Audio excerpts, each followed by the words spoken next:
Bismillahirrahmanirrahim. Assalamualaikum warahmatullahi wabarakatuh. Ya, berjumpa lagi dengan Ibu Yulia Martini dalam pembelajaran kimia. Oke, hari ini kita akan belajar masih tetap bab yang sama, yakni termokimia. Tapi kita membahas fokus utamanya adalah tentang kalorimetri. Nah, sebelumnya Ibu pernah singgung bahwa kita itu tidak bisa menentukan entalpi suatu reaksi, tapi yang bisa kita tentukan itu hanya perubahan entalpinya. Paham ya? Jadi kita tidak bisa menghitung berapakah H dari suatu reaksi, tapi yang bisa kita hitung adalah delta H-nya. Nah, bagaimana cara menentukan atau cara menghitung delta H? Nah, cara menghitung delta H itu sebenarnya ada 4 cara. Yang pertama itu dengan percobaan ya atau dengan praktek, yaitu menggunakan alat yang namanya adalah kalorimeter.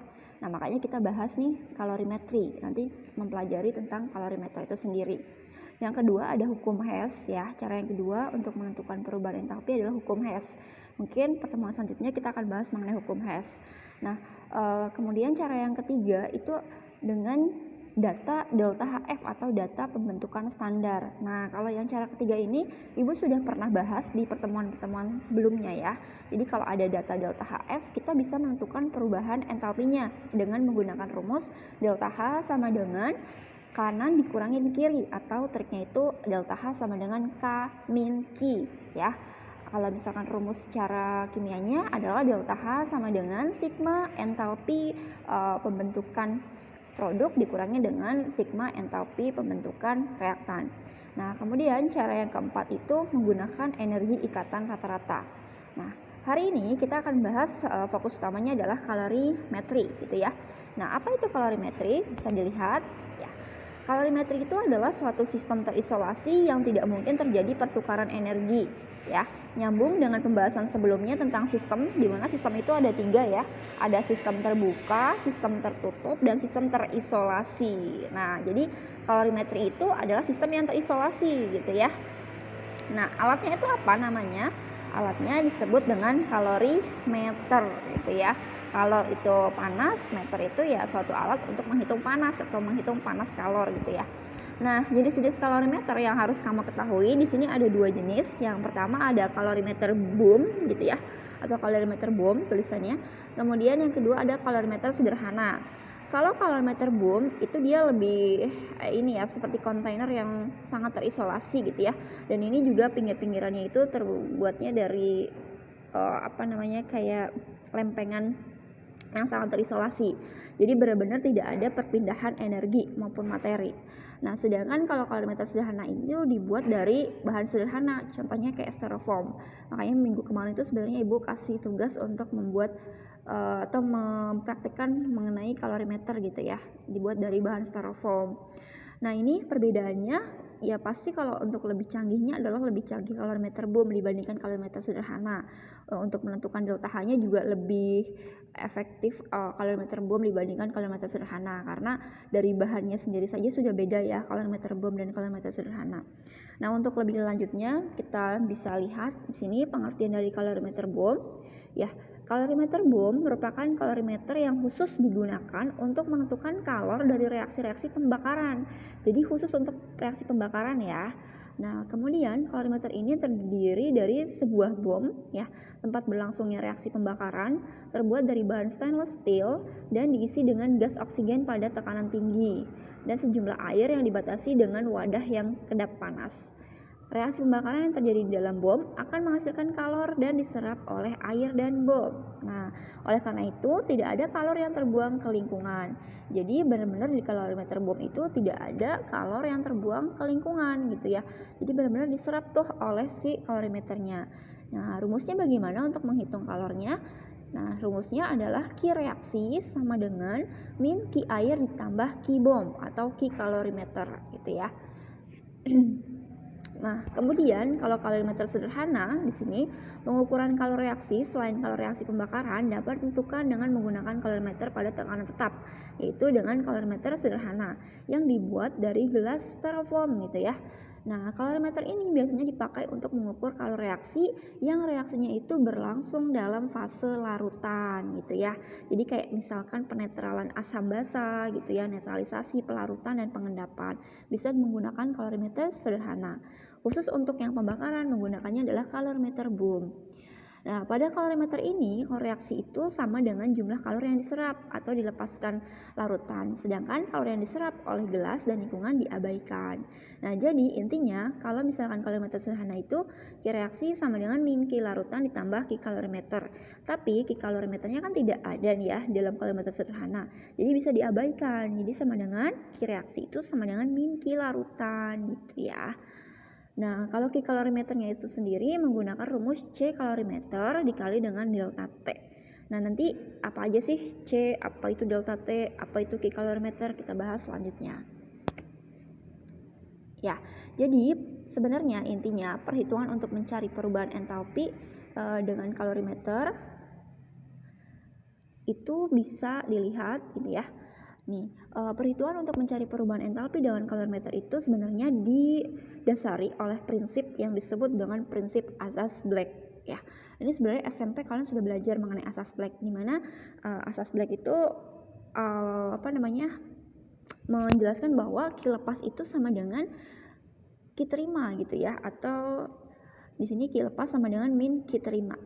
Nah, Ki lepasnya itu apa? Nah, Ki yang dilepaskan itu adalah Ki reaksinya.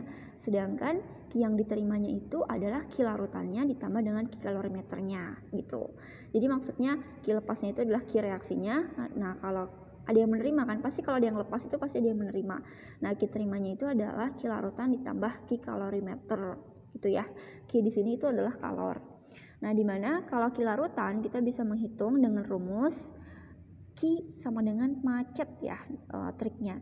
M-nya itu adalah massa larutan, C-nya itu adalah kalor jenis larutan gitu ya, dengan satuannya joule per gram derajat Celcius.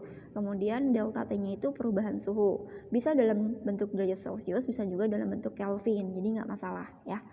Kemudian kalau Ki kalorimeternya itu rumusnya adalah C besar dikali dengan delta T, di mana di sini perbedaan C besar dan C kecil. Kalau C kecil itu adalah kalor jenis larutannya ya, biasanya air gitu, kalor jenis air atau kalor jenis larutannya itu disimbolkan dengan C. Tapi kalau kapasitas kalorimeter, nah itu di satuannya itu adalah C besar gitu ya. Nah, di sini kalau misalkan di dalam soal bagaimana cara mengetahui perbedaan adanya C atau tidak gitu ya. Biasanya dalam soal itu nanti diketahui misalkan gini, ada kapasitas kalorimeternya sebesar 11,8 misalkan seperti itu. Maka kita bisa simbolkan kapasitas kalori itu C. Tapi kalau misalkan di soal itu tidak disebutkan kalau kapasitas kalornya atau C-nya tidak ada, maka kita bisa langsung saja Ki reaksi itu sama dengan Ki macet gitu ya, tanpa harus menghitung Ki kalorimeternya gitu. Sebenarnya untuk lebih pahamnya kita nanti lihat ke soal saja ya. Nah, kemudian tidak berhenti sampai sini ya. Kalau misalkan yang ditanya kalornya, maka cukup rumusnya Ki larutan atau enggak Ki kalorimeter atau Ki reaksi. Tapi kalau yang ditanyanya adalah perubahan entalpi, maka ada kelanjutan lagi di mana delta H itu sama dengan Ki reaksi dibagi dengan mol ya. Nah, Ki reaksinya tadi nanti kita masukkan Ki reaksi itu sama dengan misalkan min Ki larutan ditambah Ki kalorimeter kemudian dibagi dengan mol. Masih ingat cara mencari mol? Ya, biasa cara mencari mol itu biasanya dengan massa per mR gitu ya. Lanjut. Nah, ini ada contoh soalnya, bisa dilihat. Ya, contoh soal yang pertama, di dalam kalorimeter terdapat zat yang bereaksi secara eksotermik. Oke, masih ingat ya, eksotermik itu berarti sistem melepaskan kalor ke lingkungan, maka delta H-nya nanti akan bernilai negatif. Dan ternyata 0,5 kg air yang mengelilinginya sebagai pelarut mengalami kenaikan suhu sebesar 3 derajat Celcius. Dan kalor jenis air adalah 4,2 J per gram K gitu ya. Berapakah kalor reaksi zat yang dilepaskan oleh reaksi itu? Oke. Pertama-tama biasa kita tuliskan dulu diketahuinya ya. Di sini diketahui massa airnya. Massa airnya adalah 0,5 kg. Nah, ini bisa kita jadikan gram dengan dikali 1000 ya. 0,5 dikali 1000 adalah 500 gram. Kemudian delta T-nya ada kenaikan suhu ya. Kalau kenaikan suhu itu ciri-ciri reaksi eksoterm ya. Berarti delta T-nya adalah 3 derajat Celcius. Nah, ini kita jadikan ke Kelvin ya, karena satuan dari kalor jenisnya itu J gram Kelvin. Jadi harus sama nih, supaya sama-sama Kelvin. Nah, kenapa 3 derajat Celcius itu sama aja dengan 3 Kelvin? Karena perbandingan Celcius dengan Kelvin itu sama dengan 5:5 ya. Untuk 5:5 tahu dari mana? Kalau misalkan kalian masih ingat tuh di SD kan pernah menghitung perbandingan antara Fahrenheit, Reaumur gitu ya, Celsius, Kelvin gitu. Nah itu perbandingannya. Jadi sama aja, kalau misalkan 3 derajat Celcius itu sama dengan 3 Kelvin. Jadi nggak perlu ditambahkan 273. Oke, paham ya? Kemudian kalor jenisnya C-nya itu 4,2 J gram K gitu ya. Yang ditanya itu bukan delta H ya. Di sini yang ditanya adalah kalor reaksi. Kalor reaksi itu berarti Ki reaksinya gitu ya. Nah, di sini kamu perhatikan, apakah dalam soal ini ada kapasitas kalornya? Nah, nggak ada ya sama sekali kapasitas kalornya. Nah, ini maksud Ibu. Kalau dalam soal itu tidak ada atau tidak disebutkan kapasitas kalor, maka kamu bisa langsung menentukan Ki reaksi itu ya, atau Ki lepasnya sama dengan Ki terima, di mana Ki reaksinya itu hanya Ki MC delta T tanpa harus pakai rumus yang Ki kalorimeter, C dikali delta T. Jadi kita masukkan rumusnya Ki macet gitu ya. Ki reaksi sama dengan min MC delta T. Kita masukkan M-nya adalah 500 gram, C-nya itu adalah 4,2 J gram K gitu ya. Dan delta T-nya adalah 3K. Nah, kemudian satuannya ini kita bisa coret ya, yang atas sama bawahnya, Kelvin sama Kelvin, gram sama gram. Sisanya tinggal 500 dikali 4,2 dikali 3, hasilnya adalah 6.300 Joule. Jangan lupa tandanya negatif ya. Nah, karena Joule ini bisa diubah dalam bentuk kilojoule ya dengan cara dibagi 1000. Jadi 6.300 dibagi 1000 adalah min 6,3 kilojoule. Oke, paham ya? Nah, ini tadi contoh soal yang pertama. Jadi kalau yang ditanya kalor reaksi, cukup sampai di sini aja ya. Cukup sampai Ki reaksi sama dengan Ki macet ya, sama dengan min 6,3 kilojoule. Tapi nanti kalau yang ditanya adalah perubahan entalpinya, maka ada lanjutannya ya. Menggunakan rumus delta H sama dengan Ki reaksi dibagi dengan mol gitu. Lanjut ke contoh soal yang kedua. Di sini dilarutkan 6 gram kristal NaOH dalam kalorimeter yang berisi 100 gram air. Terjadi perubahan suhu dari 24 derajat Celcius menjadi 35 derajat Celcius.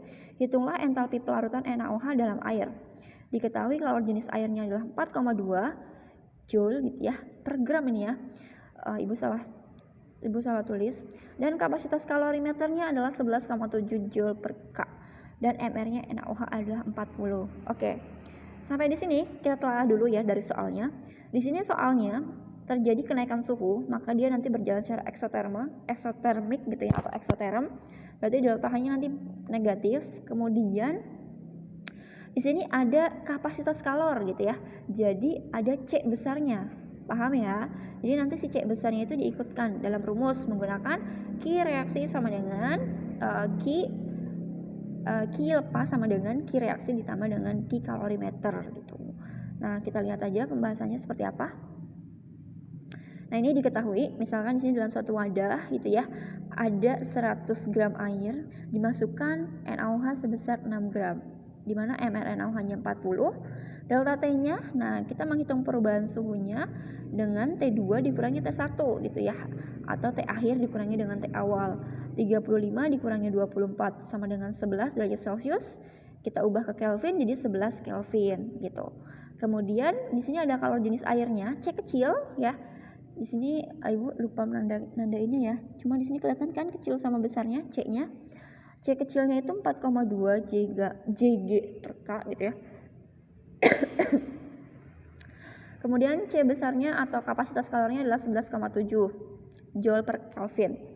Yang ditanya delta H, perubahan entalpi. Hitunglah entalpi pelarutan NaOH, berarti itu delta H ya. Kalau tadi kan sebelumnya adalah hitunglah kalor, berarti Ki aja. Kalau ini delta H. Nah, rumus delta H itu Ki dibagi dengan N atau Ki dibagi dengan mol. Nah, kita cari dulu Ki lepasnya. Ingat ya, asas Black, Ki lepas itu sama dengan min Ki terima.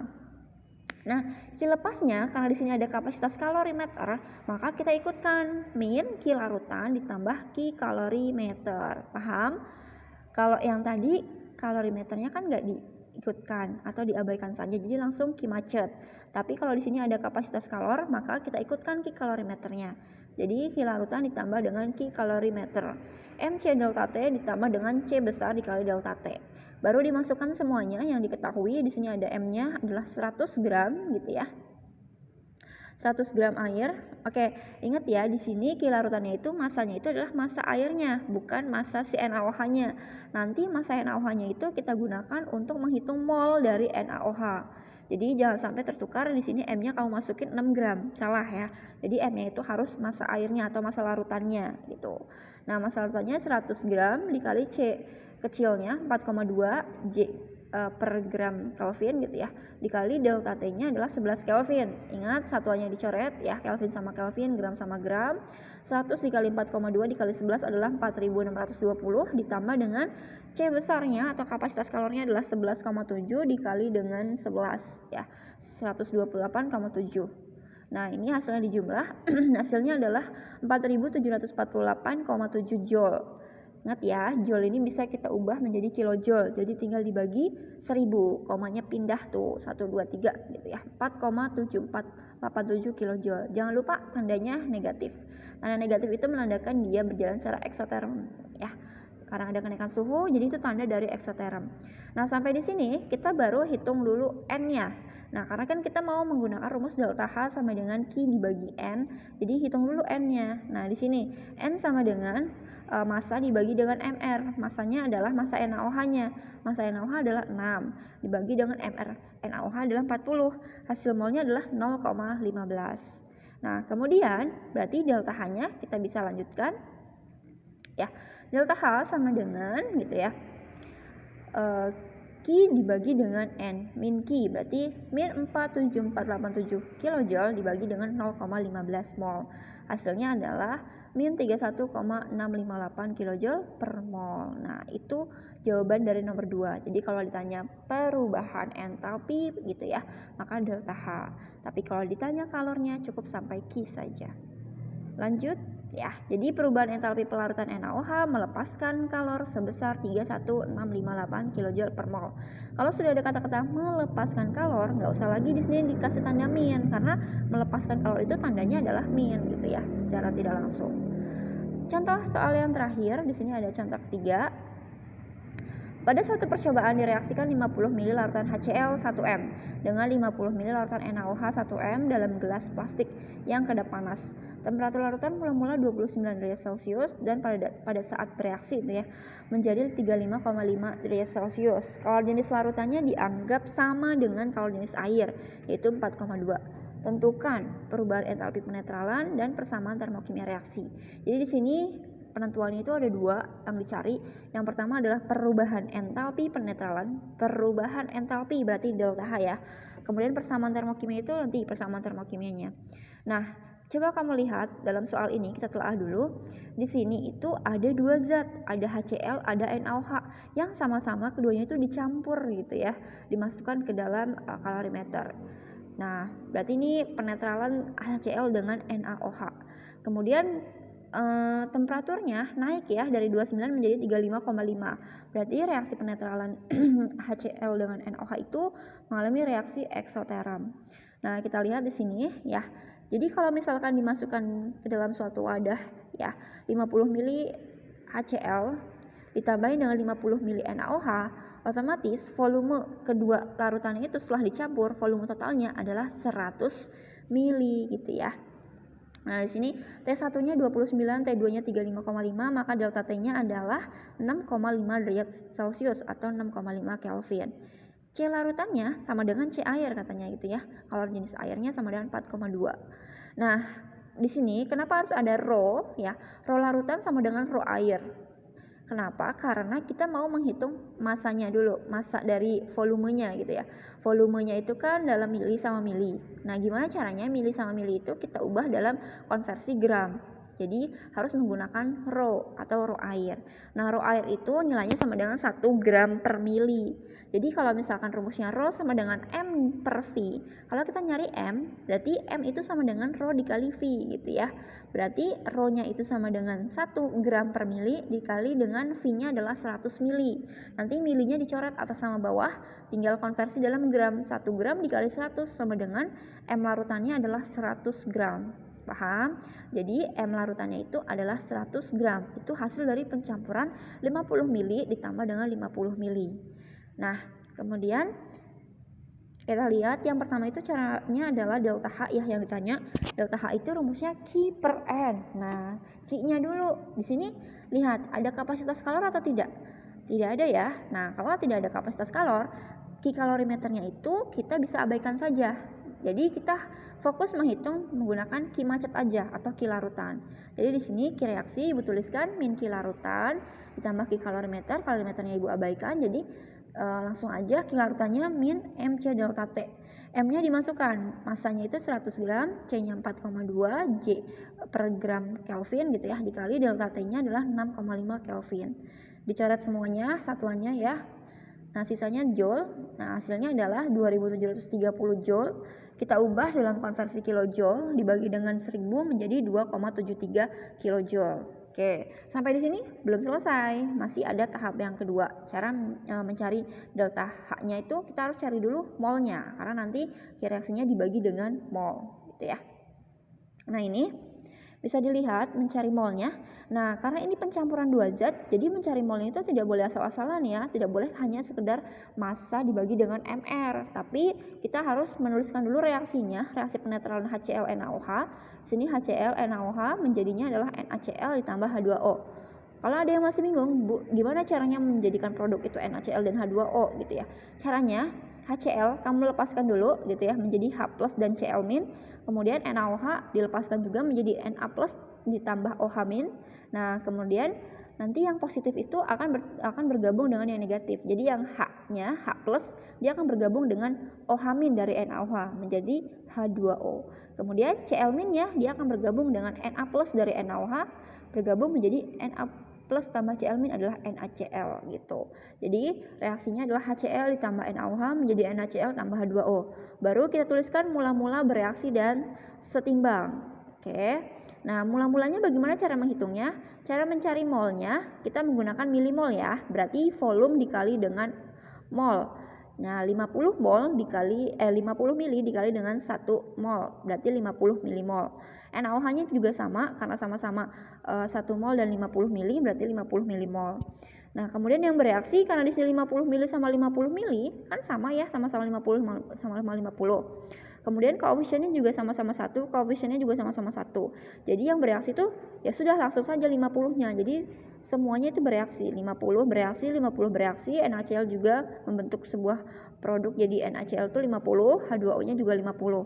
Nah, 50 sama 50 itu pasti habis ya, ini dikurangin. Kenapa? Karena berjalannya suatu reaksi itu makin lama si reaktannya itu akan habis, produknya itu akan bertambah. Jadi kalau habis itu dikurangin, 50 dikurangi 50 hasilnya 0 gitu ya. Sebentar. Kemudian 50 dikurangi 50 hasilnya 0 gitu ya. Nah, ini selain NaCl itu kan produk, sama H2O itu produk. Berarti ini ditambah ya.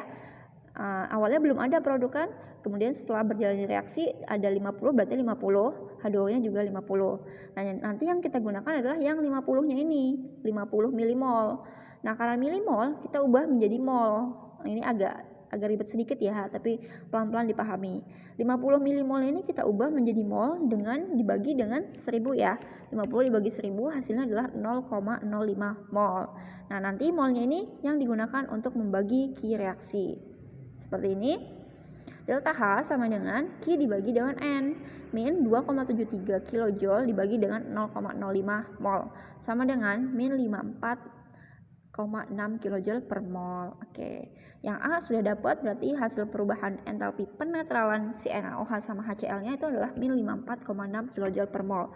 Nah, sekarang yang B, untuk persamaan termokimianya, kita bisa mudah menuliskannya ya. Persamaan termokimia itu berarti HCl, aki itu fasenya larutan gitu ya. Larutan HCl ditambah dengan larutan NaOH menjadi NaCl larutan ya, ditambah dengan H2O, liquid itu cair. Nah, kemudian namanya persamaan termokimia itu harus ada perubahan entalpinya atau delta H-nya.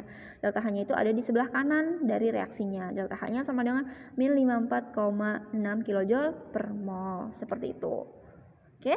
Nah, sampai di sini paham ya untuk contoh-contoh soalnya yang tadi. Nah, untuk lebih memahaminya, Ibu punya soal latihan untuk kalian kerjakan ya. Latihan soalnya itu ada 3.